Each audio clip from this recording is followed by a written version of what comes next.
Monsieur le Président, cher Jacky Salingarde, Mesdames et Messieurs, je ne peux me déplacer dans ce beau département du Cantal pour participer à votre Assemblée Générale.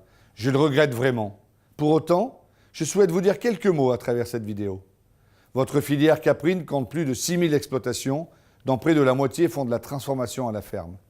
Les éleveurs de chèvres sont riches de la diversité des systèmes de production, de leurs produits, avec 15 fromages sous appellation d'origine protégée. Vous contribuez à l'économie des territoires et au maintien des savoir-faire. Alors merci. Ces derniers mois ont été riches en échanges. Les États généraux de l'alimentation ont permis de tracer ensemble une trajectoire à l'agriculture française. Les plans de filière et la loi Egalim promulguée le 30 octobre dernier donnent le cap. Pour les années à venir, le thème de votre Assemblée générale, produire du lait de chèvre, par qui et pour qui, s'inscrit dans la même logique, dans cette logique. L'avenir de la production du lait de chèvre sur le territoire français tient à sa capacité à répondre au marché et à l'évolution des besoins des consommateurs. L'adaptation de la production laitière à la demande et aux différents marchés, dans un contexte où les évolutions sont très rapides, est un point majeur. Je retiens de notre échange lors du Salon de l'agriculture votre dynamisme en termes de recherche, de développement et d'innovation. L'ultra-frais est en pleine croissance et je sais que vous explorez de nombreuses pistes de diversification. Cette approche orientée marché est très présente dans votre plan de filière. Vous avez associé les filières lait et viande afin d'initier des évolutions de pratiques, des produits, de positionnement marché. Je vous invite à poursuivre sa mise en œuvre.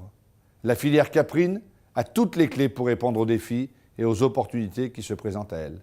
Et les relations de confiance entre producteurs, transformateurs, distributeurs et consommateurs sont une condition nécessaire. D'une part, à la mise en œuvre de votre projet de filière ambitieux et d'autre part, à la répartition équitable de la valeur avec en priorité un prix du lait payé aux producteurs suffisant. Je tiens à rappeler que la filière caprine est concernée par les États généraux.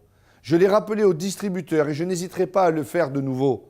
Le dynamisme engagé sur le lait de vache doit s'étendre à tous les autres secteurs agricoles et agroalimentaires, notamment évidemment la filière caprine.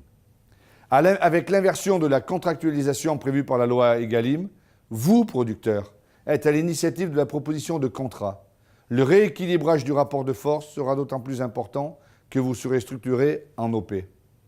En négociant au nom de plusieurs producteurs, les OP ont plus de poids et négocient des prix satisfaisants auprès des acheteurs. Je vous encourage dans cette voie. J'invite la filière caprine à renouveler l'accord interprofessionnel, rendant la contractualisation obligatoire. J'ai conscience des difficultés des filières d'élevage à renouveler les générations et à développer l'installation, comme dans toutes les filières d'ailleurs. Nous devons travailler ensemble à l'attractivité du métier d'éleveur. Vous savez mon engagement sur ce point. L'image de la filière caprine est positive au sein de l'opinion publique et elle doit le rester. Les travaux de concertation et de définition d'indicateurs de bien-être animal que vous avez engagés avec les EGA, avec 3 associations welfaristes, font de votre filière un exemple dans ce domaine. Je vous remercie, mesdames et messieurs, de votre attention et vous souhaite une excellente Assemblée générale dans ce département du Cantal, cher à mon ami Jacques Mézard. J'ai, dans mon département de la Drôme, beaucoup travaillé avec la filière caprine, avec la viande, notamment caprine, dans les collèges du département, et c'est une bonne chose.